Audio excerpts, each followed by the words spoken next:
শূন্য থেকে শিখরে এই মুহূর্তে কথাটা লিওনেল স্কালোনির সাথে খুবই চলনসই। মাত্র 4 বছরের ব্যবধানে আর্জেন্টিনাকে 3টি মেজর শিরোপা জিতিয়েছেন স্কালোনি, যার সবশেষটা ছিল 36 বছর ধরে আরাধ্য সেই বিশ্বকাপ ট্রফি। আর আনচেলত্তি তো ভীষণ অভিজ্ঞ এক নাম, তিনি যেখানেই পা রাখেন শিরোপা ফলে। এই দুজনের মধ্যে কে সেরা কিংবা কার কেমন প্র্যাকটিস চলুন জেনে নেই। আনচেলত্তি তিনি পেপ গার্দিওলা, ইয়র্গেন ক্লপের মতো বাছে আবেগতাড়িত হয়ে যান না। তিনি হোসে মরিনহোর মতো অদ্ভুতের কোনো বক্তব্য দেন না। ডাগ আউটে দাঁড়িয়ে ব্যস্তভাবে ট্যাকটিক্স বাতলে দিতেও দেখা যায় না তাকে। তার চোখের ভ্রুর ইশারাতেই শিষ্যরা বুঝে যায় কি করতে হবে। শান্ত আর বিনয়ী এই কোচের নাম ফুটবলের খোঁজ খবর রাখা সবাই নিশ্চয়ই জানে। বিশেষ করে 2021-22 মৌসুমে চোখের ভ্রুর জাদু দেখানোর পর ইতালিয়ান কার্লো আনচেলত্তিকে না চেনার তো কিছুই নেই। 1959 সালের জুনে ইতালির রেগেলো গ্রামে জন্মগ্রহণ করেছিলেন কার্লো আনচেলত্তি। আনচেলত্তির পরিবারের আয়ের উৎস ছিল পনির ফার্ম, তাই তাকেও এই ফার্মে কাজ করতে হয়েছিল। এখান থেকে শৃঙ্খলা আর কঠোর পরিশ্রমের বিদ্যা লাভ করেন তিনি। সেই সাথে বাবার হাড়ভাঙা খাটুনি দেখে বড় কিছু করার স্বপ্ন দেখতে শুরু করেন, যাতে নিজের বাবাকে এমন কষ্ট করতে না হয়। কার্লো আনচেলত্তির এই স্বপ্ন তাকে টেনে নিয়েছিল রেগেলো যুব একাডেমিতে। ফার্ম থেকে উঠে আসা কিশোর আনচেলত্তির উপর সে সময় চোখ পড়ে পারমা ক্লাবের। এরপর পারমাতে চলে আসেন আনচেলত্তি।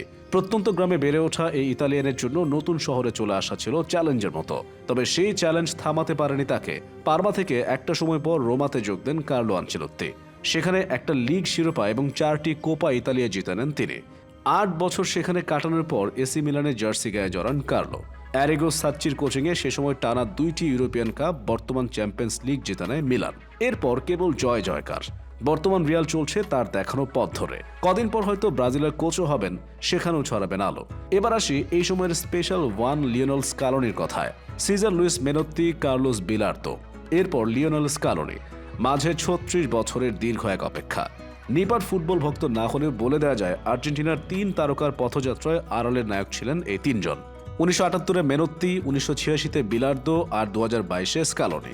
আর্জেন্টিনার ডাগ আউটে ভিন্ন ভিন্ন সময়ে যারা বিশ্বকাপ জয়ের চিত্রনাট্য পরিচালনা করেছিলেন, তবে লিওনেল স্কালোনি এই ছোট্ট তালিকায় কিছুটা অনন্য।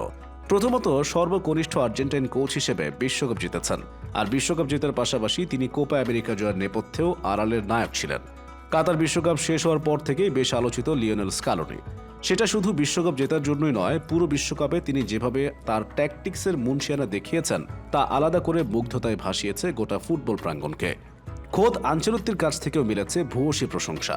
ডাগ আউটের সবসময় চিন্তায় মগ্ন থাকা, উচ্ছ্বসিত মুহূর্তেও নিশ্চুপ থেকে পরের ধাপের ছক কষা, ম্যাচ বাই ম্যাচ ভিন্ন ফরমেশনে প্রতিপক্ষকে ভরকে দেওয়া, সব মিলিয়ে কাতার বিশ্বকাপ দিয়ে কোচিংয়ের একটা নিজস্ব ধরন তৈরি করেছেন তিনি। 2018 বিশ্বকাপে আর্জেন্টিনার ভরাডুবির পর প্রধান কোচের দায়িত্ব পেয়েছিলেন লিওনেল স্কালোনি। এমন এক সময়ে দায়িত্ব পেয়েছিলেন যখন আর্জেন্টিনা দলটা ছিল বেশ ছন্নছাড়া। কোচ হিসেবে সেখান থেকে উত্তরণের পথ খোঁজার চেষ্টা করেছিলেন তিনি। তাতে মাত্র 4 বছরের ব্যবধানে আর্জেন্টিনাকে 3টি মেজর শিরোপা জিতিয়েছেন স্কালোনি, যার সবশেষটা ছিল 36 বছর ধরে আরাধ্য সেই বিশ্বকাপ ট্রফি।